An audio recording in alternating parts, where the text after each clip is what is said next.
자, 오늘의 시사평론, 대한민국의 시사레이더 리엘 파트너스의 이승기 변호사 연결돼 있습니다. 자, 이승기 변호사님 안녕하세요. 예, 안녕하세요. 예, 자, 오늘 첫 번째 이슈 뭡니까? 예, 오늘 첫 번째 이슈는 명락대전, 불안한 휴전입니다. 자, 민주당 대선 경선 선두주자인 이재명, 이낙연 두 후보 간의 네거티브 공방이 치열해진 상황에서 지난 주말경에 갑작스런 휴전 선언이 나왔어요. 예, 이재명 후보가 지난 8일 이제는 예정이 없던 긴급 기자회견을 자처해서 이 순간부터 이제 실력과 정책에 대한 논쟁에 집중하겠다. 다른 후보들에 대한 일체 네거티브를 하지 않겠다라고 했는데요. 네. 이에 대해 또 이낙연 후보는 환영 입장을 내고 말이 아닌 실천으로 이어지길 바란다라고 해서 이 네거티브 중단의 큰 틀에는 동의를 하고 있습니다.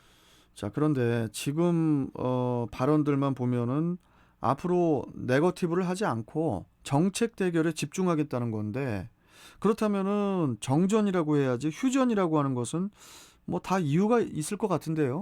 예, 그만큼 이재명, 이낙연 이 두 후보 간의 갈등의 골이 깊다고 해야겠는데요. 네. 이미 이재명 후보의 백제 발언을 두고 지역 감정 조장 논란이 한번 있었고요.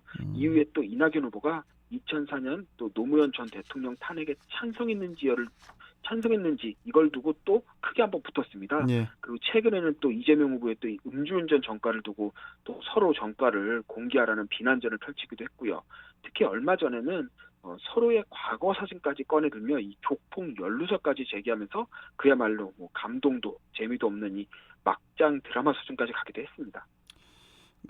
이게 이제 조폭하고 이제 찍은 사진이 문제가 된 건데, 예. 뭐 어떤 내용이었죠, 이게? 예, 이 정치가 참 코미디라고 하는데 딱 맞는 케이스입니다. 네. 먼저 이 조폭 연루설의 포문을 연 건 이낙연 후보 측인데요. 네. 이낙연 캠프 측에서 SNS를 통해 이재명 후보가 문모 전 5.18 구속자 부상자 회장과 손을 잡고 있는 사진을 게시한 겁니다. 그러니까 5.18 관련 단체죠. 그런데 이 문모 회장이 실상은 이 광주 폭력 조직 행동대장 출신이라는 게 이제 밝혀졌는데요. 네. 관련 판결문도 함께 공개를 한 겁니다. 그러면서 과연 이재명 그리고 이 행동대장 출신의 이 문모 전 회장 이 두 명의 관계가 어떻게 된 거냐라면서 조폭 연루설을 제기를 한 겁니다. 네.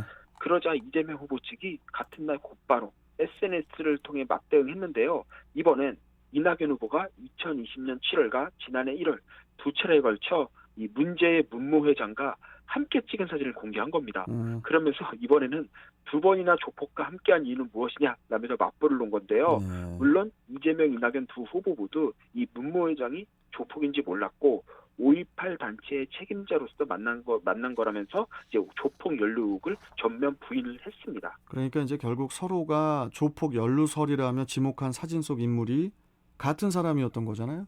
예, 참 민망한 상황인데요. 네. 같은 사람과 찍은 사진을 놓고 서로에게 폭력 조직 행동대장과 함께했다라면서 공격하면서 또 해명도 똑같이 하는 황당한 사태가 벌어진 겁니다. 네. 사실 정치인은 누가 요청을 하면 사진도 함께 찍고 또 자기가 모르는 사이에 뭐 취재진이나 인근 뭐 주변에 있는 사람들에 의해 사진이 촬영되는 경우가 흔합니다. 그렇죠. 그러니까 정치인 입장에서는 내가 누구랑 사진을 찍었는지 기억 못하는 경우가 대부분이고요. 예. 그렇게 인터넷을 검색해서 나온 사진들로 이렇게 의혹을 제기하는 건 사실 소모적인 논란이라는 게 소모적인 논란이죠, 대부분이. 아니, 그런데 각 후보 캠프에서도 이를 모르지 않았을 텐데 무슨 이유로 이렇게 조폭 연루설을 이렇게 또 꺼내드는 걸까요? 그렇죠. 이런 것도 모두 두 후보 간의 갈등이 돌아올 수 없는 강을 건넜다라고 볼 정도로 이 극단에 왔으니까 그런 거지. 보통의 일반적인 같은 당 후보라면 이 정도까지는 하지 않습니다. 네. 조폭 연루설은 너무 나갔죠. 네. 그렇게 이번 휴전 선언에 대해서도 언제든 손만 대면 터질 이 불안한 휴전. 그러니까 잠깐의 평온으로 보는 평가가 많습니다. 네. 어제만 해도 이낙연 후보가 이 경기도민에 한해 100% 국민지원금을 주겠다는 이 이재명 후보를 향해 이 개인 홍보에 어떻게 세금을 쓰냐, 라면서 이건 양심의 문제 아니냐라면서 비판을 했는데요. 이게 네거티브냐 아니면은 정책 비판이냐 해서 약간 그 선을 오가고 있습니다. 그런데 이게 반복되다 보면은 결국 휴전이 깨지거나 아니면은 또 전면전으로 다시 펼쳐지지 않을까 그렇게 예상을 합니다. 우리 국민들은 지금 뭐 여러 가지로 지금 다 힘든 상황에서 민주당의 이 대선 후보 빨리 좀 결정됐으면 좋겠습니다. 예. 예, 자, 빨리 다음, 결정이 돼야죠. 예, 다음 이슈 전해 주시죠. 예, 다음 이슈는 이재용 가석방 확정, 경영일선 복귀는입니다. 자, 이재용 삼성전자 부회장이 광복절 기념 가석방 대상자로 확정이 됐습니다. 오는 13일에 출소 예정인데 국정농단 사건으로 재수감된 지 207일 만이라고 해요. 예, 어제 결정이 났는데요. 박범계 법무부 장관은 그 어제인 9일에 이 코로나19 장기화로 경제 상황 등에 대한 고려 차원에서 이 부회장이 포함이 됐다라고 했습니다. 네. 결국에는 이제 경제 문제 때문에 이 부회장을 가석방 대상에 포함이 시켜줬다는 거죠. 특히 이번 가석방 대상자가 810명인데요. 뭐 경제 사정 그리고 교정시설 과밀 상황, 그러니까 지금 뭐 구치소나 교도소에 이제 사람이 빼곡하다는 겁니다. 네. 코로나 시국에 이런 것까지 고려해서 인원을 크게 확대했다라고도 강조를 했습니다. 그런데 이제 이번 이 부회장의 그 가석방을 두고 특혜 논란이 있었는데 결국 어려운 경제 사정이 크게 반영이 된 것 같아요.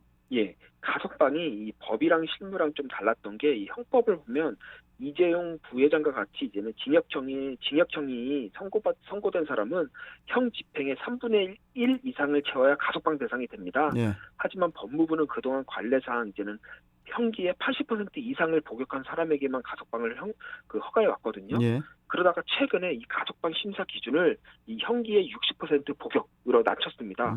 그런데 딱 때마침 이 부회장이 지난달 말로 형기의 60%를 딱 채운 겁니다. 그래서 바로 가석방 심사 대상에 오른 건데요. 그렇다 보니까 이 심사 기준을 낮춘 게 이 부회장을 위한 거 아니냐라면서 특혜 시비가 있었던 겁니다. 그런데 이 코로나19 장기화로 워낙 경제가 어렵고 또 삼성이 우리 경제에서 차지하는 비중도 높다 보니까 이번 가석방 결정에 대해서는 뭐 정치권도 그렇고 여론도 그렇고 뭐 경제계는 당연하고 다들 이게 찬성률이 높았습니다. 그러니까 이제 정부도 이제 별 부담 없이 가석방 대상에 포함시킨 걸로 보입니다. 그런데 이 가석방이 된다고 해서 그 이재용 부회장의 경영 일선 복귀가 뭐 곧바로 이렇게 되는 건 아니죠? 예, 만약에 이번에 이제 사면을 받았다면은 바로 복귀가 가능한데 이 가석방은 좀 사면과 많이 다른 게 다릅니까? 예, 남은 형기 동안 재범을 저지르지 않는다는 조건하에 임시로 풀어주는 이 조건부 석방입니다. 그러니까 완전히 죄를 빼주는 게 아니라 그냥 조건부로 석방만 해주는 건데요. 그렇다 보니까 이 부회장에게 지금 취업 제한이 걸려 있는데 이 취업 제한도 그대로 유지가 됩니다. 그대로 적용이 되니까 원칙적으로 경영 현장에 이제는 복귀하기는 쉽지가 않고요. 또 가석방 신분이기 때문에 해외 출장도 제한이 돼 있습니다. 그래서 해외에 나갈 때마다 법무부의 심사를 또 거쳐야 되고요. 만약에 출국 목적이 명확하지 않다, 그럼 승인을 안 해줍니다. 뭐 어디 가서 누굴 만나고 뭐 비즈니스 때문에 어딜 가고 이게 명확할 때만 승인이 떨어지니까 좀 이것도 제한이 있는 거고요. 여기에다가 또 아직도 사법 리스크가 아직 남았습니다. 지금 이 부회장에 대해서 이 삼성물산 제일모직 합병을 통한 이 경영권 불법 승계 그리고 프로포폴 불법 투약 혐의와 관련된 재판도 아직 진행 중에 있습니다. 예. 그리고 여기서 또 실형이 나오면은 또 이 가석방이 취소될 수도 있고요. 결국 이번 가석방으로 뭐 이 부회장이 자유의 몸은 됐지만 경영 활동에 온전히 집중하긴 어렵다는 게 이제는 대체적인 평가이고요. 예. 그렇다 보니까 올 연말 이 부회장에 대한 이제 사면을 해주지 않을까라는 이런 사면론이 이제 힘을 얻고 있는데요. 제가 볼 때는 8.15 광복절 가석방 그리고 연말 사면 이 시나리오가 제가 볼 땐 가장 현실적인 시나리오로 보입니다. 아까 이제 말씀하셨죠. 형기의 관례상 형기의 80% 이상을 복역한 사람들에게만 가석방을 허가를 해 왔었다. 예. 그런데 이번에 가석방 심사 기준이 60%로 낮춰졌다. 예, 맞습니다. 이재용 부회장이 이번에 그 첫 수혜 대상입니다. 저는 또 좀 궁금한 게 이러다가 나중에 죄 짓고 벌 받는 사람들 심사 기준이 이제 뭐 이러다가 뭐 한 30% 20% 있다가도 심사 기준이 될 수도 있을 것 같아요. 이게 예? 원래 우리 형법에서는 예. 3분의 1입니다. 지금 말씀하신 대로 한 33%만 채워도 가석방 아, 심사 대상에 올라가는 겁니다. 물론 심사 대상인 거지 확정은 별개 여부고요. 그런데 그렇군요. 이제는 실무상 그렇게 했는데 그래도 30%까지 가는 건 너무하죠. 예. 하여튼 예, 죄를 지은 사람들이 그렇죠. 이렇게 그래도 어느 정도 죄값은 예, 치러야죠. 참 복잡합니다. 자, 오늘 말씀 여기까지 듣고 또 내일 뵙도록 하겠습니다. 고맙습니다. 예, 감사합니다. 예. 자, 시사평론가 리엘 파트너스의 이승기 변호사와 함께했습니다. 자, 이제 날씨 알아보고 오죠. TVN 정보센터입니다. 이경민 캐스터. 네, 말복인 오늘 전국에 소나기가 내리면서 기승을 부리던 폭염의 기세가 한풀 꺾일 텐데요. 밤까지 전국 대부분 지역에 5에서 70mm의 소나기가 내리겠습니다. 국지적으로 벼락과 돌풍을 동반해 시간